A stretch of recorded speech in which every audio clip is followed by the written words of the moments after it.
इतनी गहरी बातें कुमार विश्वास कर रहे हैं और जिस तरीके से आध्यात्म को लेकर यहाँ पर अपना एक नजरिया रख रहे हैं, तो फिर क्या माना जाए? राजनीति मतलब अभी तक कुछ लोगों को लग रहा था कि शायद अल्प विराम लिया है, यहाँ तो लग रहा है मामला पूर्ण विराम का हो गया है। नहीं, ऐसा नहीं है। देखिए, मतलब राजनीति में वापसी की भी पूरी गुंजाइश है। नहीं, ये नहीं कह रहा मैं। देखिए, मैं ऐसा झूठ नहीं बोल सकता ना कि मैं बच्चों की कसम खाता हूं कांग्रेस के साथ नहीं जाऊंगा और उसके बाद हाँ, ये नहीं कर सकता ना मैं इस फ्रॉडबाजी से बाहर था, हूं और रहूंगा।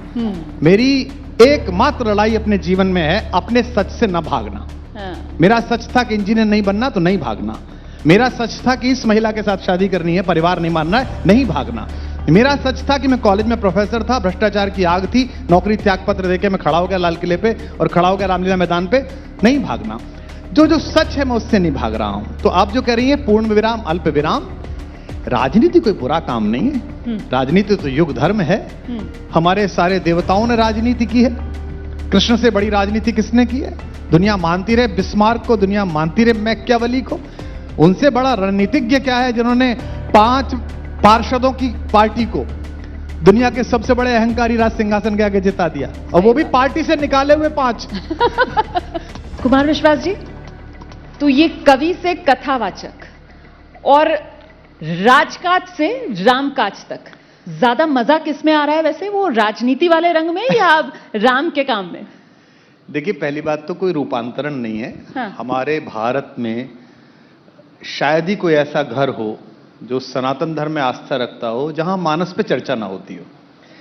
जैसे बहुत सारे लोग मुझसे पूछते हैं कि मानस की इतनी अर्धाली, इतनी सारी पंक्ति आपको कैसे याद हैं कि हर विषय पर मानस की एक पंक्ति याद आती है, या श्रीमद् वाल्मीकि रामायण से कोई श्लोक आ जाता है, या रघुवंशम से कोई उल्लेख आ जाता है। तो वो रघुवंशम और वाल्मीकि रामायण तो मान सकता हूं कि मैंने विद्यार्थी के नाते पढ़ ली, लेकिन मानस तो मैंने जन्मना इसलिए पढ़ ली कि सुबह घर में माँ खाना ही नहीं खाएगी जब तक वो मानस नहीं पढ़ेगी, और उनके पास ही बैठना है तो आवाज आएगी।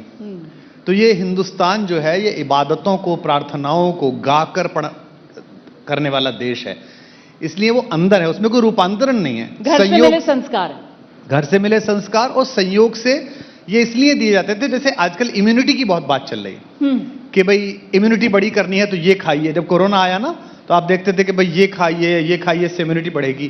तो जैसे शरीर की इम्यूनिटी गिलोय बढ़ा रही है या अश्वगंधा बढ़ा रही है, इस देश की आत्मा की इम्यूनिटी रामकथा बढ़ाती है। पहले से, वर्षों से, सदा से हमारे संकट में पड़ा हुआ, सूद पे पैसे जिसने लिए थे महाजन से और इस बार पानी में फसल डूब गई, वो 10 बीघे का किसान भी रात को रोता हुआ, सोता हुआ ये कहता था कि समरथ बड़ो सुजान सो साहिब, राजा राम जगत विजयी।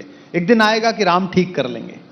साहूकार की गलत नजरों से बचती हुई एक स्त्री, गांव की बहुत ही पवित्र स्त्री, वो अपने आंचल को बचाकर अपने बच्चों को पालने का संकल्प ये सोच के ले लेती थी कि ये तो जरा सा साहूकार है गांव का, जो त्रैलोक्य पे अधिकार करता था, जो इतना विद्वान था, जो विश्रवा के वंश में पैदा हुआ, उस महाज्ञानी, उस रावण को, उसके सारे अहंकार को हमारी एक सती ने, हमारी माता ने एक वलकल पहनकर अपनी तपस्या के कारण पराजित कर दिया था। ये जो आत्मविश्वास है भारतीय जनमानस में, हिंदुस्तान की स्त्रियों में, बच्चों में, ये वर्षों वर्ष इस कथा के कारण आया है। अन्यथा रोमाना, हम और आप दोनों अलग अलग संस्कार से बैठे हैं, पर मैं जब भी आपके जैसे, आप तो मेरी बहन हैं, अब जब भी मुझे ऐसे दोस्त मिलते हैं तो मैं उन्हें कहता हूं ये सनातनी मुसलमान है। एक नई बात है सनातनी मुसलमान कहना, यानी कि हम और आपका संस्कार एक है। राजनीतिक विवाद ना हो जाए, ये सनातनी मुसलमान हो जाए, इससे कोई फर्क नहीं पड़ता। हाँ। राम मेरे आपके दोनों के पुरख हैं। हाँ। ये बात अलग है कि आप एक अलग पंथ की तरफ गई हैं, मैं एक अलग पंथ पर हूं, लेकिन राम, कृष्ण, ये सब हमारे सामूहिक पुरखे हैं। हजारों हजार वर्ष से इस देश की मिट्टी में उनकी आस्था है। बिल्कुल। इसीलिए मक्का मदीने जाती हुई ताज बीबी जब मथुरा से गुजरती है, अकबर की एक बेगम, और वहां देखती है लोगों को कान्हा कान्हा रटते हुए, तो कहती है ये कौन है? तो किसी ने कहा कि ये काफिरों का छोटा खुदा है। तो उसने कहा छोटा खुदा ये क्या होता है? अच्छा, खुदा के घर जा रहे, चलो इससे मिलके चलें। और वो मथुरा चली जाती है और वहीं की हो जाती है, और आज भी ताज बीबी की मजार वहीं पर है। पूरी जिंदगी हों तो मुसलमानी हिंदुआनी हो रहूंगी मैं गाती रही है। ये वही सैयद इब्राहिम पठान रसखान है जो काग के भाग बड़े सजनी हरी हाथ से ले गए माखन रोटी गाता है। ये वही रहीम है जो दफनाया जाएगा उसे पता है, बैरम खां का लड़का है, लेकिन कहता है, गंगा को देखकर कहता है कि अच्युत चरण तरंगिणी, विष्णु के चरणों में विहार करने वाली, शंकर मौल मालती माले, और शंकर जी के शीर्ष पर मालती माला के समान लगी रहने वाली, हे मां गंगा, जब मैं मरूं और मेरा शरीर वितरण हो, मम तन वितरण समय। बताइए कौन बोल सकता है? इसीलिए मैं कहता हूं सनातनी हिंदू, पूरी दुनिया में जो हो, हिंदुस्तान में सनातनी हिंदू हैं, हमारे मुसलमान भाई, हमारे अन्य धर्मों के साथी। सनातन मतलब एक परंपरा, सनातनी मुसलमान, इसलिए मैं उन्हें कहता हूं एक सनातन परंपरा है, वो धर्म के रूप में मान लिया जाए, अलग बात है। तो वो कहते हैं, मम तन वितरण समय हरिता देयन में हरिता। हे मां, सब चाहते हैं कि विष्णु के लोक में जाऊं, पर तू मुझे विष्णु के लोक में मत भेजना, क्योंकि वहां तू चरणों में रहेगी, मुझे शंकर के लोक में भेजना, मैं तेरा बेटा हूं, तू मेरे सर पर रहनी चाहिए, ये रहीम कहता है। तो ये संस्कार सामान्य है, आदमी अपनी उम्र पाता है। मेरे जैसा आदमी जो कोई दीवाना कहता है गा रहा था, जो आंदोलन के दिनों में तिरंगा लेकर होठों पर गंगा हो हाथों में तिरंगा हो गा रहा था, जो IIT IIM में एक पगली लड़की गा रहा था। अब आयु आगे जा रही है, विमर्श आगे जा रहा है, मैं स्याह सफेद देख के लौटा हूं, मैं कई बड़े लोगों की नीचाई से वाकिफ हूं, बहुत मुश्किल है दुनिया में बड़े होकर बड़ा होना। इसीलिए मैंने पूछा कि ज्यादा मजा किसमें आ रहा है। ये तो दुनिया में सब जानते हैं कि जो इबादत में मजा है वो तिजारत में कहाँ है। क्या बात है, बहुत जो आनंद आप अपने आप को भगवान के चरणों में सौंप देने का, प्रकृति के चरणों में सौंप देने का, ये जो अनहद है बात करना, ये मैं आपसे बात कर रहा हूं ना, ये पूजा चल रही है, ये मेरी प्रार्थना है, मेरी संध्या चल रही है। बनारस में कोई पंडित जी थे, युवा पंडित, ऐसे ही बातचीत करते थे, वो न संध्या करे न सुबह की पूजा करे। तो पंडित इकट्ठे हो गए, उन्होंने कहा ये कैसा पंडित है, ना पूजा करता है ना कुछ करता है। तो उसे बुलाया गया परिषद में कि भाई तुम क्यों पूजा वूजा नहीं करते हो? तो उसने कहा कि भाई सूतक लगा हुआ है, हमारे यहाँ एक सूतक होता है, जब घर में कोई मर जाए, घर में कोई पैदा हो जाए तो पूजा नहीं की जाती। फिर बुलाया एक दिन, भाई अब क्या हुआ? बोले अब भी सूतक लगा हुआ है। 15-16 बार बुलाया, बोले सूतक लगा हुआ है। किसी ने कहा तेरे यहां हर समय सूतक लगा रहता है? तो उसने कहा कि मृता मोहमयी माता, मोह रूपी मां रोज मरती है मेरे अंदर, और ज्ञान रूपी पुत्र रोज पैदा होता है मेरे अंदर। सूतकम वर्तते नित्यम कथम संध्या उपासना, मैं कहां से संध्या उपासना करूं, रोज ही सूतक रहता है मेरे अंदर। तो मैं तो आज जैसे संध्या, इस समय आपके करोड़ों दर्शक इसे देख रहे हैं, तो आप ये मान के चलिए कि मेरी उपासना का समय है, पूजा का समय है। तो इतनी गहरी बातें कुमार विश्वास कर रहे हैं, और जिस तरीके से आध्यात्म को लेकर यहाँ पर अपना एक नजरिया रख रहे हैं, तो फिर क्या माना जाए? राजनीति मतलब अभी तक कुछ लोगों को लग रहा था कि शायद अल्प विराम लिया है, यहाँ तो लग रहा है मामला पूर्ण विराम का हो गया है। नहीं, ऐसा नहीं है। देखिए, मतलब राजनीति में वापसी की भी पूरी गुंजाइश है। ये नहीं कह रहा मैं, देखिए मैं ऐसा झूठ नहीं बोल सकता ना कि मैं बच्चों की कसम खाता हूं कांग्रेस के साथ नहीं जाऊंगा, और उसके बाद हाँ, ये नहीं कर सकता ना मैं इस फ्रॉडबाजी से बाहर था, हूं और रहूंगा। मेरी एकमात्र लड़ाई अपने जीवन में है अपने सच से न भागना। मेरा सच था कि इंजीनियर नहीं बनना, तो नहीं भागना। मेरा सच था कि इस महिला के साथ शादी करनी है, परिवार नहीं मानना है, नहीं भागना। मेरा सच था कि मैं कॉलेज में प्रोफेसर था, भ्रष्टाचार की आग थी, नौकरी त्याग पत्र देके मैं खड़ा हो गया लाल किले पे और खड़ा हो गया रामलीला मैदान पे, नहीं भागना। जो सच है मैं उससे नहीं भाग रहा हूं। तो आप जो कह रही हैं पूर्ण विराम अल्प विराम, राजनीति कोई बुरा काम नहीं है, राजनीति तो युग धर्म है। हमारे सारे देवताओं ने राजनीति की है, कृष्ण से बड़ी राजनीति किसने की है? दुनिया मानती रहे बिस्मार्क को, दुनिया मानती रहे मैकियावेली को, उनसे बड़ा रणनीतिज्ञ क्या है जिन्होंने 5 पार्षदों की पार्टी को दुनिया के सबसे बड़े अहंकारी राज सिंहासन के आगे जिता दिया, और वो भी पार्टी से निकाले हुए 5 उनको चुनाव लड़ाया और सीधा जिता दिया।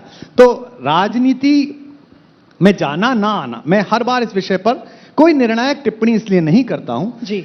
1947 में जब देश आजाद हुआ तो कांग्रेस चाहती थी कि जयप्रकाश नारायण उप प्रधानमंत्री बने। वो कुछ विवाद हुआ, कुछ हुआ, जयप्रकाश जी उससे उबे और पटना में जाके बैठ गए और गांधी आश्रम का काम करते रहे।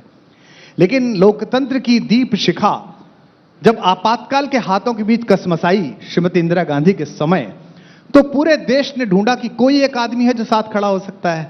पूरे देश के युवा कदम कुआ गए और जयप्रकाश ने लाठी उठाई और आजादी का बिगुल बन उठा। क्रांति कुमारी तुम्हें सजाने ये वीर फिर आए हैं। तो मैं ये मान के चलता हूं अपनी आवाज को इसलिए बचाए रखो तटस्थ होकर, दोनों जो अच्छा करें वो बोलो, दोनों जो बुरा करें वो बोलो, ईश्वर ना करे ये लोकतंत्र की दीप शिखा फिर कभी डगमगाए, फिर कुछ हो, फिर किसी दिन रामलीला मैदान या किसी और मैदान में तिरंगा थाम के किसी गाने का मन करे किसी व्यक्ति का, तो उस भीड़ में मैं भी एक खड़ा रहा हूं हिस्सा, इसलिए खुद को बचाए रखता हूं। बिल्कुल, लोकतंत्र की वो सशक्त आवाज आप हैं, वो बेबाक आवाज आप हैं। राजनीति बुरी नहीं है, लेकिन राजनेता तो कुछ बुरे हैं, और कौन बुरे राजनेता हैं, कौन अच्छे राजनेता हैं, मेरे ख्याल से आईना दिखाने का काम कुमार विश्वास से बेहतर और कोई नहीं करता है। कवि का काम ही है। कवि का काम ये नहीं है कि वो अकादमी सम्मानों के लिए बैठा रहे। कवि का काम ये नहीं है कि वो हर बार 26 जनवरी से पहले पद्मश्री की सूची तलाशे कि मेरा नाम तो है कि नहीं है। और कवि का काम ये नहीं, कवि का काम ये है कि सामने मुख्यमंत्री बैठा हो, प्रधानमंत्री बैठा हो, जो उस युग का लोक का सत्य हो उसका उद्घाटन करे। वो तुलसी बाबा ने, जिनके लिए मैं बैठा हूं यहां, उन्होंने तो यही किया ना।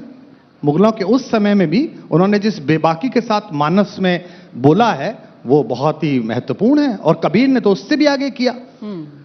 उस बनारस में जहां बहुत अधिक ज्ञानवाद था, ब्राह्मणों का वर्चस्व था, वहां दोनों को गाली देना, अरे इन दोन राह न पाई, हिंदू अपनी करें बड़ाई, गागर छुअन न देई, वैश्या के पायन तरसो में, ये देखो हिंदुआई, मुसलमान के पीर औलिया मुर्गी मुर्गा खाई, खाला केरी बेटी ब्याह में घर में करे सगाई।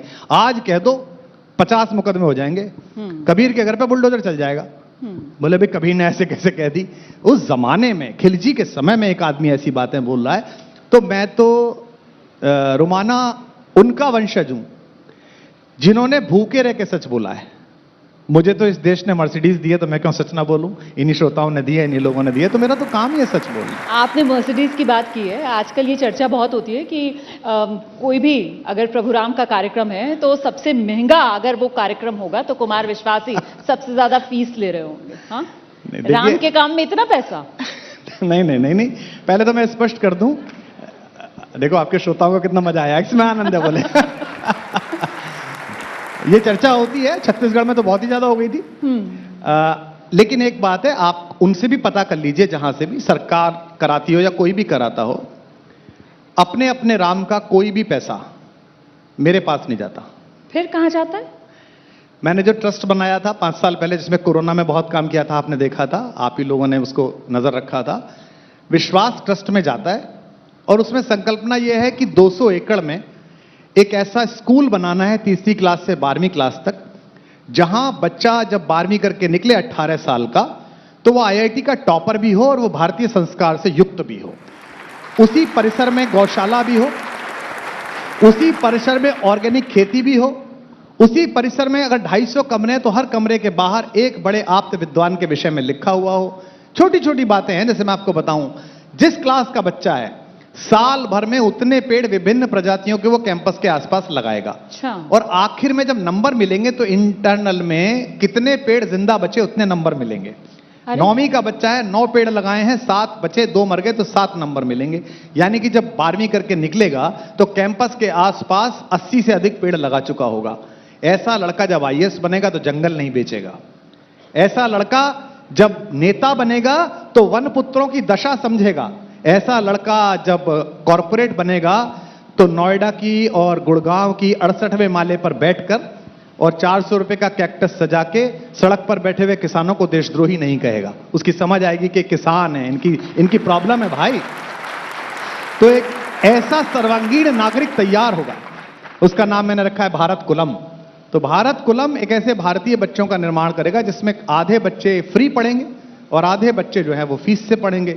तो अभी मैंने अपनी ओर से उसमें 3-4 करोड़ रुपए डाल दिए हैं कमा के। और तो मतलब ये भारत कुलम जो है वो देश निर्माण का एक रास्ता जो आपने अपनाया है। मालवीय जी के चेले हैं, ये फैला के निकलेंगे। अभी तो खुद कमा रहे हैं और हम तो जात के बामन हैं, जिसके दरवाजे गाएंगे वही 4 रुपए डालेगा हमारे कटोरे में, तो कर ही लेंगे कुछ ना कुछ। लेकिन इसके जरिए कहीं वो आपके मित्र दोस्त आज यहाँ छत्तीसगढ़ भी आए हुए हैं, उनका वो स्कूल वाला मॉडल जो दिल्ली में बहुत फेमस है, जिसके बारे में वो कहते हैं कि साहब अमेरिका से भी लोग आकर उस दिल्ली के स्कूल के मॉडल को देखते हैं। देखो रुमाना, आपका काम है मुझसे खबर निकालना जी, कि मैं एक खबर दूं जो चले कुमार ने ये कहा। हाँ। वो मैं दूंगा नहीं, क्योंकि जब मेरे पास राम जैसा महान विषय है तो मैं ऐसे छोटे विषयों पर कोई टिप्पणी करूं उन पर बात करने के बाद। दूसरा, वो यहां आए थे, कहां आए थे, इस पर भी टिप्पणी इसलिए नहीं कर सकता कि सबकी अपनी रुचि होती है। आदमी जमीन पर है, आसमान में है, उसकी रुचि किस पर है, वो चाहता क्या है, इससे उसका आकलन होता है। हो सकता है वो आकाश में हो राजनीति के, और हो सकता है मैं पृथ्वी पे चलता हूं, पर मैं चंद्रमा देखने वाला चकोर हूं जो पृथ्वी पर बैठकर भी पूर्णिमा का चांद देखता हूं। और ऐसे लोग गिद्ध हैं जो जहां लाश की संभावना हो वहीं पहुंच जाते हैं कि यहां से चुनाव की लाश मिल सकती है, मतदाता का शव मिल सकता है, वहां पहुंच जाते हैं। तो अपनी अपनी दृष्टि है, अपनी अपनी सृष्टि है। लेकिन कुमार भाई, दोनों लोगों की रुचि एक समय में एक नहीं थी। दोनों ने एक साथ आंदोलन नहीं किया था, निश्चित एक रूप साथ से। सपना नहीं देखा था देश को बदलने का। फिर ऐसा क्या हो गया? देखिए क्या है कि ना, आप कई बार सीखते हैं। हाँ, इतिहास क्या है? इतिहास आपको सिखाने की पाठशाला है। अगर मैं महाभारत पढ़ते पढ़ते ये देख रहा हूं कि कर्ण जैसा सात्विक योद्धा, इतना संघर्षशील, इतने पवित्र चिंतन वाला व्यक्ति जो अपने कौल पर अटल रहता है, अगर वो एक छोटी सी बात पर कि नहीं साहब ये तो दोस्त है, इसी के रथ पर बैठे रहना है, अंत में क्या हुआ? दुर्योधन तो मारा ही गया, कर्ण भी मारा गया, और मुझे भी पता है इस महाभारत में दुर्योधन मारा जाएगा, उसे कोई भी मारे। तो मैं कर्ण की तरह क्यों बैठा हूं रथ पे? मैं रथ से नीचे उतरा के जा मार, लड़ ले तेरा जहां मन करे। तो ठीक है, समय देखेगा दुर्योधन का हाल। मैं तो कर्ण की तरह कृष्ण के पास खड़ा हुआ हूं। लेकिन आपके दोस्त अरविंद केजरीवाल जी ने तो नए दोस्त बना लिए हैं, वो तो इंडिया गठबंधन में भी शामिल हो गए हैं। राजनीति ऐसा विषय नहीं है, मैंने बार बार कहा कि वो किधर जाएंगे किधर नहीं जाएंगे। मैंने पहले भी कहा कि आप ये ना सोचें कि आज आपके बारे में क्या सोचा जा रहा है रोमाना। हम और आप जो बात कर रहे हैं, ये डिजिटल इतिहास बन रहा है जी। 200 साल बाद मेरी बेटियों के बेटियां और बेटों के बेटे वो मेरे इस वीडियो को देखेंगे। कम से कम उस दिन वो ये शर्मिंदा ना हो। और इतिहास बड़ा निर्मम परीक्षक है। आज के नेता भी जो सुन रहे हो, जो चुनाव लड़ रहे हैं, जीते हैं, हारे हैं, दिल्ली में हो, रायपुर में हो, लखनऊ में हो, जयपुर में हो, वो समझ लें कि कुर्सियों पर बैठे रहने से बच नहीं जाओगे। इतिहास मूल्यांकन करेगा। अगर इतिहास निर्मम मूल्यांकन गांधी का कर रहा है, नेहरू का कर रहा है, तो आप किस खेत की मूली हैं? आपका भी होगा बिल्कुल। लेकिन अभी आप सत्ता पे हैं तो आपका कम होगा, कम लोग बोलेंगे, आप उनके खिलाफ रिपोर्ट लिखवा देंगे, उनके घर पुलिस भेज देंगे। सुबह हम उठेंगे तो हमारे यहां पंजाब पुलिस खड़ी मिलेगी कि आओ चलो लेने आए चुनाव के 4 दिन बाद। लेकिन ये पुलिसें सदा नहीं रहेंगी, जब न्यायाधीश न्याय करेगा समय का। तो मैं तो उसके भरोसे टिका रहता हूं कि ऐसा कह के जाओ, ऐसा बोल के जाओ, ऐसा जीवन जी के जाओ कि ईश्वर ना करे ये क्षण भी अंतिम क्षण हो, तो लोग कहें कि यार अच्छा आदमी था, अच्छी बात कहता था, सच बोलता था, बेचारा हो सकता थोड़े कष्ट सहे हो सकता थोड़ा अच्छा हुआ हो, ये सोच के बोलता हूं। मैं बिल्कुल सवाल इसीलिए पूछ रही हूं क्योंकि आपने कहा कि साहब इतिहास मूल्यांकन करेगा। ऐसे में आज की जो राजनीति नहीं बल्कि जो आज की जो सत्ता है, जिसको लेकर ये कहा जा रहा है कि ये देश हित में बिल्कुल सही नहीं है, इनको उखाड़ फेंकना बहुत जरूरी है, और इन्हीं को उखाड़ने के लिए सब अपनी जो विचारधारा है उससे कहीं ना कहीं कॉम्प्रोमाइज करके एक गठबंधन में आ रहे हैं। आपको लगता है ये सही हो रहा है, ये एनडीए बनाम इंडिया गठबंधन? जो जिस पक्ष में रहता है उस पक्ष की अच्छाई उसे देखने को मिलती है। ये जो एआई अभी आया है कि आप अगर एक मोबाइल के बारे में बात करो या सर्च करो तो आपको फेसबुक पे हर दूसरी पोस्ट मोबाइल की मिलती है। आप गुड़गांव के एक सेक्टर में फ्लैट का किराए का ढूंढो तो आपको लगातार यही मिलते हैं। ये एआई तो आज आया है, लेकिन ये एआई वैचारिकी में सदा होता है, आपकी पत्रकारिता में हो गया है। सबसे बड़ी समय एक युवा पत्रकार से नीचे बैठ के यही कह रहा था कि तुम्हें वो वॉल की तरफ धक्का मारेंगे कि तुम इधर खड़े हो जाओ, और दूसरे वाले तुम्हें गले लगाएंगे कि तुम हमारी तरफ ही खड़े रहना। तुम्हारी चेतावनी है, ये तुम्हारी प्रज्ञा है कि तुम बीच में खड़े होकर कहो, जो गले लगा रहे उनसे भी कहो ओए तमीज से दूर खड़ा रहे, पत्रकार हूं मैं, और जो गाली दे रहे उनसे भी कहो ओए दूर खड़ा रहे, पत्रकार हूं मैं। अगर ये तटस्थता बाधित हो गई, जो कि बहुधा हो रही है, मुझे क्षमा करेंगे कहते हुए मैं आपके चैनल पे कह रहा हूं, हर जगह ही हो रही है, हर जगह ही की गई है, ऐसे में अपनी तटस्थता को बचाए रखना ही कृष्ण पक्ष है। क्योंकि कृष्ण जहां खड़े हैं लग रहा है कि पांडवों की तरफ खड़े हैं, लेकिन नहीं, वो सत्य के साथ खड़े हैं। जब वो गलत कर रहे हैं तो उनके लिए भी कह रहे हैं, और स्वयं भी गलत कर रहे हैं अगर कृष्ण, तो महर्षि व्यास उनका भी न्याय कर रहे हैं, उनके कुल के साथ भी न्याय कर रहे हैं। तो इसलिए ऐसी तटस्थता को बचाए रखना बहुत जरूरी है। मैं इस पर टिप्पणी नहीं करूंगा। ये सवाल इसलिए पूछा आपसे क्योंकि हमने देखा किस तरीके से वो यूपीए 2 का वक्त था और आप लोग सब सड़क पर उतर आए थे आंदोलन करने के लिए। अगर वाकई में देश में इतने खराब हालात हैं, अगर वाकई में सियासत बिल्कुल जड़ हो चुकी है या फिर देश हित में नहीं हो रही है, तो फिर उस रूप में आंदोलन तो नजर नहीं आते हैं। उसका कारण है कि लोग आंदोलन में आएंगे नहीं अब। अच्छा, देखिए, एक हमने कहानी पढ़ी थी, पता नहीं यहां चलती है नहीं चलती, आपके पाठक शायद याद करेंगे। सुदर्शन जी की एक कहानी थी, जीत की हार। उसमें एक बाबा भारती थे जिनके पास एक बहुत बढ़िया घोड़ा था। शहर के सबसे बड़े डकैत को वो घोड़ा भा गया। उसने कहा ये घोड़ा मुझे दे दीजिए। बाबा ने कहा नहीं, ये मेरा प्राण से प्यारा है, मैं इसे दूंगा नहीं। उसने कहा बाबा कुछ भी ले लीजिए। उसने कहा मैं तो सन्यासी आदमी हूं, मैं क्या लूंगा। रात को वो घोड़ा बंधा रहता था, उनको डर लगा रहता था। एक दिन बाबा भारती शहर से लौट रहे थे, सड़क के किनारे उन्होंने एक अपाहिज देखा, एक दिव्यांग व्यक्ति बैठा हुआ है कंबल ओढ़ के। उसने कहा अरे बाबा मुझे बिठा लेंगे क्या, मुझ पे चला नहीं जा रहा। बाबा भारती ने कहा आओ आगे बैठ जाओ। उसे बिठा लिया। थोड़ी देर वो चला और उसने बाबा भारती को धक्का दिया और वो आदमी डाकू खड़क सिंह था। जब वो जाने लगा तो बाबा भारती ने एक वाक्य उससे बोला कि घोड़ा ले जा खड़क सिंह, लेकिन दोओं को मत बताना, अन्यथा लोग अपाहिजों पर भरोसा करना बंद कर देंगे। तो आज मुझसे लोग बोलते हैं कि आप सच बोलो। मेरा बहुत मन करता है कि मैं सच बोलूं। मैं इसलिए नहीं बोलता कि अगर मैं पूरा सच बोल दूंगा तो लोग आंदोलनों पर और भरोसा करना बंद कर देंगे। तो इसमें यह समस्या नहीं है कि इसके कारण एक बड़ी बौद्धिक चेतना जो भारत को बदल सकती थी वो मुख्य धारा में आई थी राजनीति के आंदोलन की। सबसे बड़ा जो गुनाह किया है वो है भारत की उम्मीदों की हत्या। कि भारत के किसान बैठे रहे, बहुत सारे लोग निकले, राजनीतिक दल आए, पूरा देश नहीं आया। भारत की बेटियां बैठी नहीं जंतर मंतर पर, वो सत्य है। मुझे पहलवान बेटियों की बात, पहलवान बेटियां बैठी रही, मुझे नहीं पता सत्य उसमें कितना है, असत्य कितना है, वो विचाराधीन केस है। लेकिन लोगों ने नहीं कहा। जिस सोसाइटी में आज आप हर एक को जस्टिफाई जाति से कर रहे हो, अपनी पार्टी से कर रहे हो, ये बड़ा खराब बात है। और ये इसीलिए हुआ है क्योंकि आंदोलनों की आयु होती है 30-40 साल। 47 में आंदोलन हुआ, फिर 77 में आंदोलन हुआ, फिर 2012 में आंदोलन हुआ, और 12 का आंदोलन, 11 का आंदोलन, उसने पूरे भारत को प्रभावित किया। ऐसे में उस आंदोलन का सौदा अगर आप एक नगर पालिका छाप सरकार की चेयरमैनी जैसी छोटी पोस्ट पे कर लेते हैं तो आपने अपने लिए तो कुछ नहीं पाया मित्र, लेकिन आपने इस देश की उम्मीदों की हत्या कर दी। ये बड़ा अपराध है। जो आप कह रही हैं ये सारे निकल जाएं सड़क पे, ये जितने थे ना फ्यूज बल्बों की झालर, ये सब निकल जाएं सड़क पे, उसके बाद भी जनता नहीं आएगी क्योंकि लोग भरोसा नहीं कर रहे हैं। तो भरोसे की हत्या सबसे बड़ी हत्या है। विश्वास की राजनीतिक हत्या कोई हत्या नहीं है, लेकिन जन विश्वास की हत्या ज्यादा बड़ी हत्या है। उसका अपराध तो है, उसका दंड तो देगा ईश्वर। और विश्वास की हत्या जो आपने बात कही अभी, इसका गुनहगार कौन है? नहीं, ऐसा लगता है, कबीर का एक बहुत अच्छा दोहा है, सुखिया सब संसार है, खावे और सोवे, दुखिया दास कबीर है, जागे और रोवे। लोगों को लगता है कि कबीर दुखिया है। कबीर से ज्यादा आनंद में कौन है? अगर मैं जिस पद पर हूं, जो मैं कर रहा हूं, आप मेरे ईश्वर, आपकी ये स्नेही दृष्टि, सावन का समय जब हम आपसे बात कर रहे हैं, बहनों की ज्यादा कृपा होती है भाइयों पे, यही जो तेजस्विता मेरे चेहरे पर है, यही जो आनंदवर्धन मेरे चेहरे पर है, ये इस कारण नहीं है कि लोकप्रियता है, इस कारण है कि मैं उस नकारात्मकता के घेरे से काफी बाहर खड़ा हूं। मैं जब टिकट की कमेटी में बैठता था, पार्लियामेंट्री कमेटी में, और हमको विधानसभा के टिकट फाइनल करने होते थे और महत्वपूर्ण होते थे, तो मैं शाम को घर लौट के कहता था कि ऐसा लग रहा है कि जैसे किसी ने लिटा के मारा हो 15-20 लोगों ने। क्योंकि इतनी बातें, ये जातिगत समीकरण, इस जात की सीट है, इसको काट दो, इसको झूठ बोल दो, तू झूठ बोल देना, इससे तू कह देना अगली बार, क्या बकवास है ये। तो राजनीति के शुद्धिकरण के लिए एक प्रयास हुआ था, वो असफल हो गया, दुख है। मैं आशा करता हूं कि आने वाली पीढ़ियां आने वाले कल में और अच्छा काम करेंगी, और सारे राजनीतिक दल, मेरा बनाया हुआ राजनीतिक दल भी और अन्य दल भी कोशिश करेंगे, और एक बार फिर वो चेतना आएगी कि लोग उबेंगे, लोग कहेंगे आप गलत कर रहे हो, सही करिए, और वो करना पड़ेगा। आप कोशिश करेंगे उसके लिए, और विश्वास किसके? अगर आज मौका मिले कुमार विश्वास को, तो कुमार विश्वास किसके होना चाहेंगे राजनीतिक तौर पर?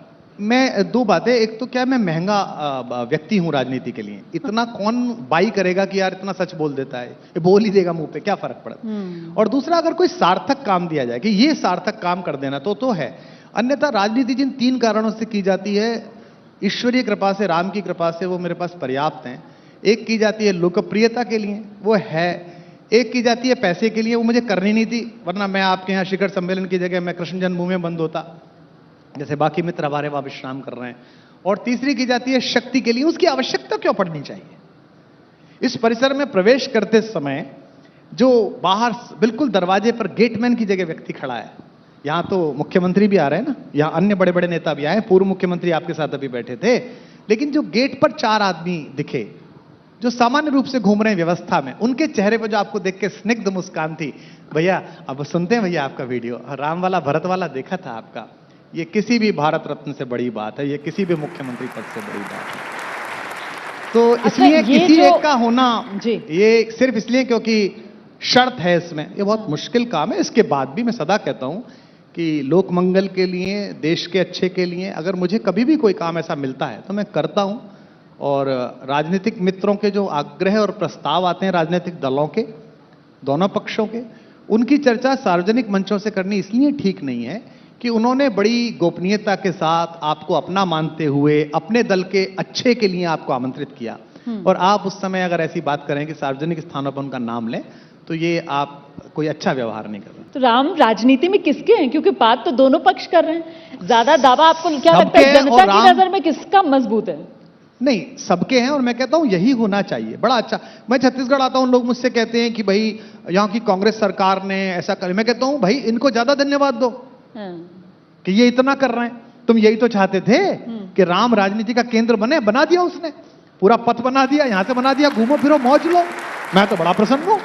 लोग मुझसे कहते हैं आप बहुत जाते हैं, आप बहुत बोलते हैं वहां। अरे मेरी माँ का, मेरी नानी का ससुराल, वो घर है ये कौशल्या का, मैं अवध का रहने वाला, मैं उत्तर प्रदेश का रहने वाला, मेरे मामा का घर है। मैं तो बड़ा प्रसन्न हूं कि मामा के घर में भांजे की जय जयकार हो रही है। ईश्वर ऐसा ही करता रहे कि भांजे का यश गूंजे, तो बड़ी प्रसन्नता की बात है। इसमें क्या बात है? उधर मंदिर बन रहा है सुप्रीम कोर्ट के निर्णय से, मैं उस पर भी बहुत प्रसन्न हूं कि चलो एक, और मैं यही दिन देखना चाहता था जो दिन आ रहा है, इससे ऊब जाए। मुझे याद है कि जब निर्णय आने वाला था राम मंदिर पर, तो मुझको 2-4 जगह से आप जैसे सद्भावी मित्रों के फोन आए कि कल निर्णय आएगा, आप एक शांति की अपील कर दीजिए। मैं कलकत्ता में कार्यक्रम कर रहा था, तो उसी समय मेरे को बाराबंकी से एक फोन आ गया। मुशायरा होता है बड़ा, तो हमारे वहां के परवेज भाई हैं, तो साझी विरासत वाले, उनका फोन आ गया। तो मैंने कहा परवेज भाई कहाँ बैठे हुए हैं? तो बोले भैया हम तो चौक पे बैठे हैं, सब लोग इकट्ठे हैं, मौलवी साहब हैं और सब हैं, और कल निर्णय आएगा। तो मैंने कहा स्पीकर पर रख दीजिए फोन।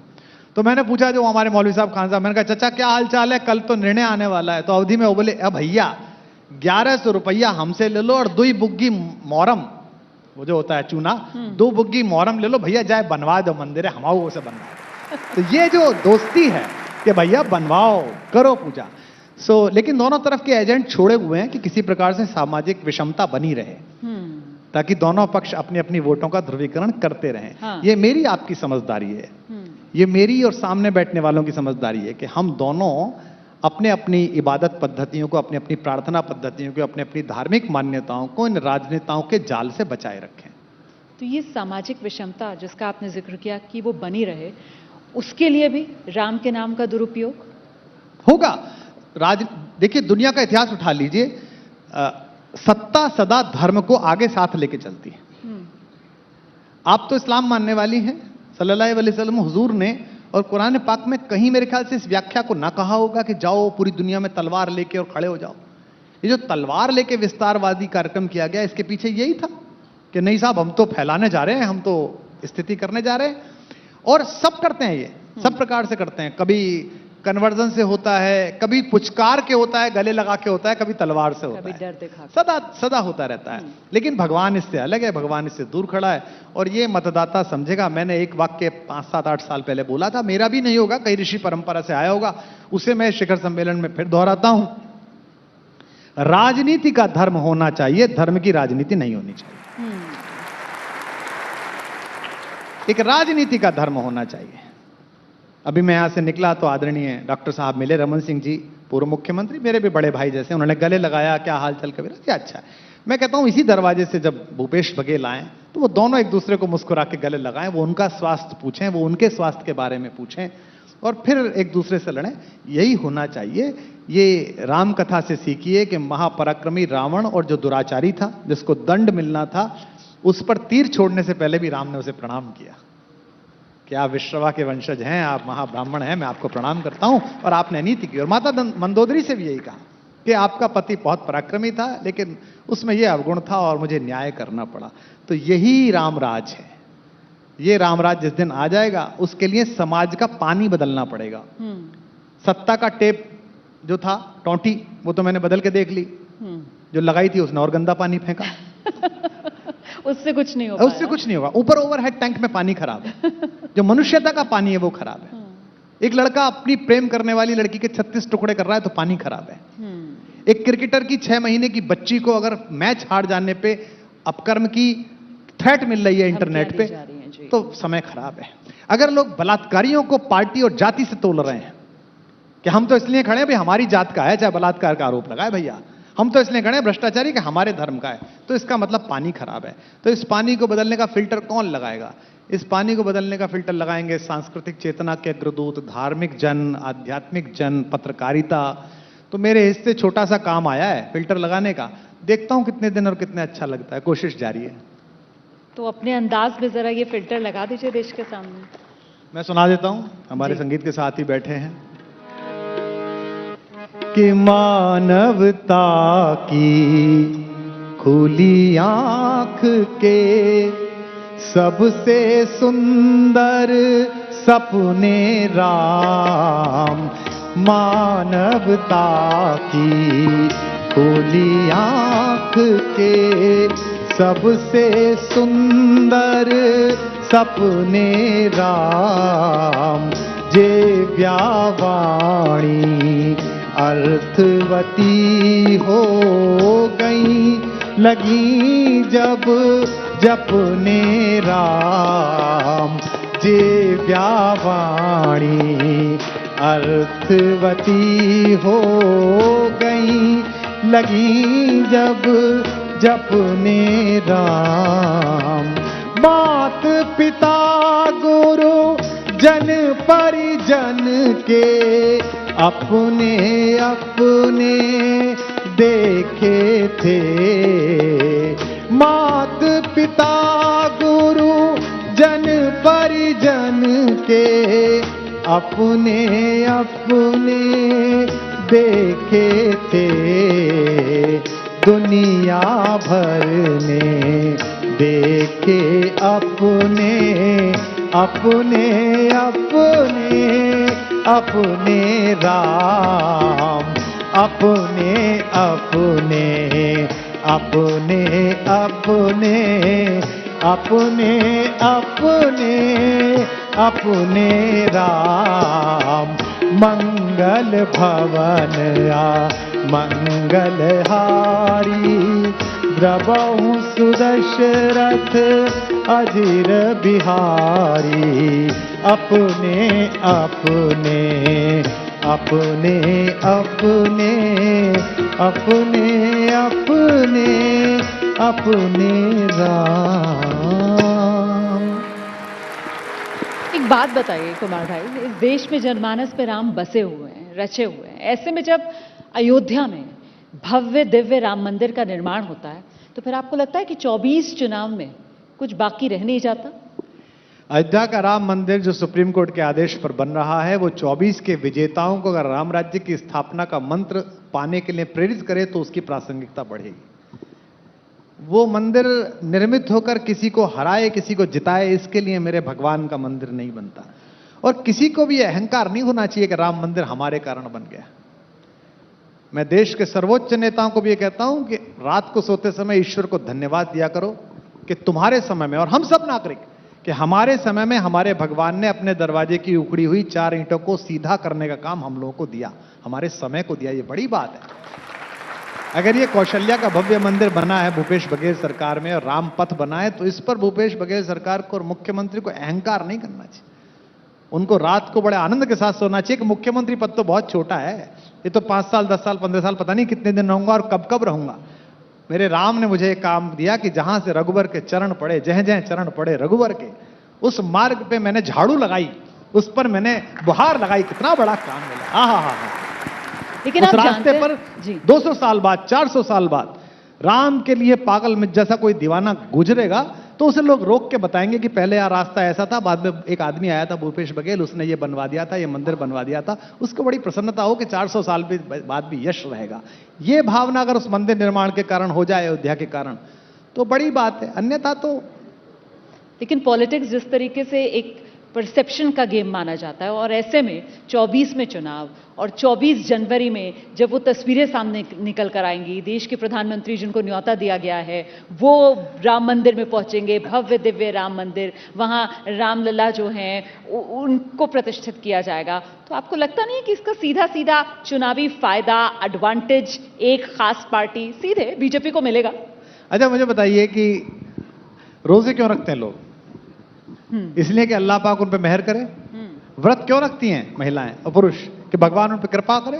तो अगर कोई व्यक्ति पूजा प्रार्थना कर रहा है, मेहनत कर रहा है, जा रहा आ रहा है, और वो इस प्रार्थना से कर रहा है कि भगवान मुझ पर बड़ी कृपा करे, भगवान से कृपा क्या चाहता है वो आदमी? ये थोड़ी चाहता है कि मैं जो घड़ी खरीद लूं या यूरोप का टॉर करी आऊं। यही चाहता है कि सरकारें निर्वाचित हो। मैं तो कहता हूं राम मंदिर ट्रस्ट समिति को, राम मंदिर निर्माण में सारी पॉलिटिकल पार्टीज को बुलाना चाहिए, सबके हेड आने चाहिए, और वहां बैठ के राम राज्य के जो प्रमुख सूत्र हैं, जो उसका टैक्सेशन सिस्टम है, जो उसका ब्यूरोक्रेटिक सिस्टम है राम राज्य का, जो बाकायदा लिखा हुआ है ग्रंथों में, उस पर बाकायदा सेमिनार्स होनी चाहिए कि सारे सारे मुख्यमंत्री बैठे 30 के 30 और सुने। क्योंकि समय देखकर भगवान मानना और भगवानों को अस्वीकार करना ये कोई श्रद्धा नहीं है। होता है तो अंदर होता है। तो मेरे को इस विषय पर ना टिप्पणी करनी है, ना मैं इससे बहुत चिंतित हूं कि वो किसको प्रभाव देगा, किसको पक्ष देगा, किसको विपक्ष देगा। मुझे तो बस ये अच्छा लग रहा है कि चलिए एक बहुत बड़ा विवाद था, एक वर्षों का झगड़ा था फालतू का, वो भी सियासत का खड़ा हुआ और उससे पहले जो आक्रमणकर्ता थे उनका खड़ा किया। सही। अगर उसका पटाक्षेप हो रहा है, जैसे वो मुझसे अच्छा पहले है। एक सज्जन यहां बोल रहे थे, हमारे मेरे मित्र हैं बड़े अच्छे, देवकी नंदन जी, वो कह रहे हैं कि भाई आगरा की जामा मस्जिद में नीचे भगवान का विग्रह है, ऐसा कह रहे हैं। ये अदालत में क्यों जानी चाहिए बात? जामा मस्जिद को जो नियामक हैं उनको कहना चाहिए, अम्मा पंडित जी आइए जरा 2 फावड़े लेके आइए, आइए देखते हैं, अगर यहां आपका बुत है तो अरे इसे ले जाइए, आप अपने मंदिर ले जाइए, उसके बाद दोबारा उस पर प्लास्टर करा दो, दोबारा पत्थर लगा दो। लेकिन नहीं, उसकी रबड़ बनाई जाएगी कि मथुरा की सीट में किसका फायदा होगा और आगरा की सीट में किसका फायदा होगा। ये गलत बात है। और ये समझदारी जिस दिन इस मुल्क के लोगों को आ जाएगी, उस दिन सियासत की दुकान जो धर्म के नाम पे चल रही हैं वो सब बंद हो जाएंगे, दोनों पक्षों की। मैं आज आपसे कहता हूं, ये चैनल पे पहली बार कह रहा हूं, ये अयोध्या विवाद जो इतना खिंचा और ये सुप्रीम कोर्ट गया, अब काशी गया हुआ है ज्ञानवापी, किसको नहीं पता है कि वो मस्जिद कैसे है और मंदिर कैसे है? सही। आंख बंद है क्या? हमारे कवि हैं प्रकाश पटेल, उनकी लाइन है कि मस्जिदें तुमने बनाई मंदिरों को तोड़कर, मस्जिदें क्या बन नहीं सकती थी मंदिर छोड़कर? सही। थोड़ा सा इधर को बना देते भाई। तो मैं तो जिस दिन मैं और आप इस हालत में आ जाएंगे कि हम दोनों भाई बहन चलें और हम कहें अरे अरे नाराज मत होइए, नाराज मत होइए, आइए आप इधर कर लीजिए पूजा, हम उधर कर लेंगे थोड़ी सी पूजा। जैसे हम रेल के डिब्बे में एडजस्ट होते हैं कि अरे आप इधर बच्चे को इधर बैठा दीजिए, भाभी जी आप बच्चे को इधर बैठा दीजिए, मैं इधर बैठ जाता हूं। जब इतने छोटे सफर में एडजस्ट हो जाते हैं तो जिंदगी का जो सफर भारत का है उसमें इतना एडजस्टमेंट क्यों नहीं करेंगे? वो सियासत आपको नहीं करने दे रही, तो उसी से तो बचना है कि उससे बचें और धर्म को जीवन पद्धति के लिए प्रयोग में ले, राजनीति धर्म से प्रेरणा ले, धर्म का उपयोग न करें। बताइए क्या पूछना चाहती हैं? नमस्कार सर, मेरा नाम झलक बघेल है। मेरा कोई सवाल नहीं है, पर मैं बचपन से आपकी एक कविता काफ़ी ज़्यादा सुनते आ रही हूँ। मेरे पापा बहुत ज़्यादा चाहते हैं आपको, तो मैं आप नहीं चाहती हैं? मैं भी चाहती हूँ। बचपन से सुन रही हूँ तो ऑब्वियसली चाहूंगी। तो मैं क्या सुनना चाहती हैं? थोड़ा फोर्स करिए। ऐसी चाहत नहीं होती है। जिसको सुन सुन के आप इतना चाहने लगी हैं तो इनसे कहिए ना कि कोई दीवाना कहता टाइप सुनाए। इनसे कहिए। अब देख लीजिए ये तालियों की तालियों के साथ, तालियां जरा तालियों के ताकि साथ, गुजारिश पहुंचे कुमार भाई सर, तक। कोई दीवाना कहता है मेरा फेवरेट है, प्लीज आप 4 लाइनें बोल दीजिए। आपकी चाहत को निराश नहीं करेंगे, बहुत बड़ा दिल है इनका। कुमार भाई। बेटा अक्सर एक सवाल हमसे पूछा जाता है, बच्चे क्या नाम है बेटा आपका? झलक। झलक बेटा, हमसे अक्सर सवाल पूछा जाता है कि कवि सम्मेलन जो 1100 रुपए की चीज थी उसे 25 लाख तक हम कैसे लाए? पता है कैसे लाए? तुम्हारे आग्रह की चपेट में बिना पेमेंट के कविता सुनने का प्रयास करते इन जैसे दुष्टों को उपेक्षा करके हम लेके आए। तो ये कुछ कर ले, ये कूद ले, उछल ले, तुमसे कहवा ले, उसके बाद भी जब तक संत जी कृपा ना करके पेमेंट ना करेंगे मैं कविता ना सुनाऊंगा बेटा। राम पर चर्चा की बात हुई है, राम पर करूंगा, तेरे घर आ जाऊंगा, तेरी शादी में आऊंगा, वहां सुनाऊंगा, चिंता मत कर। जीते। अरे बिटिया शादी थोड़ा करने तो के मन लिए रख तैयार है लीजिए। कुमार भाई, अब युवाओं मत का। करिए, ये जाती है। मैं बिटिया का जो मतलब प्यार रख पेमेंट लूंगा। जो पेमेंट मिला है उसी में एडजस्ट कर लीजिए। बहुत लोग इंतजार कर रहे हैं। कुमार भाई 2-3 लाइन सुना दीजिए, कुछ सुना थोड़ा दीजिए। मन रख लीजिए। सुना। एक होता है आदमी लगाना, एक होता है छोड़ देना। संत जी ने छोड़ दिया है। कुमार विश्वास से लाइन सुन। वो राम पर चर्चा थी इसलिए मुझे नहीं लगा सुनाने योग्य है, फिर भी बेटा मैं उसी में सुना देता हूं। अभी चर्चा हुई कि यहाँ कुछ और लोग भी है और राजनीति की चर्चा हुई, तो मैं 4 पंक्ति सुनाता हूं, सुनेगा। थोड़ा वॉल्यूम इसका कर दीजिए भैया, इस पे इको इको लगा दीजिए। आप रहने दीजिए, कोई दिक्कत नहीं। कि पराए आंसुओं से आंख को नम कर रहा हूं मैं। वाह वाह, करते रहिए भाई।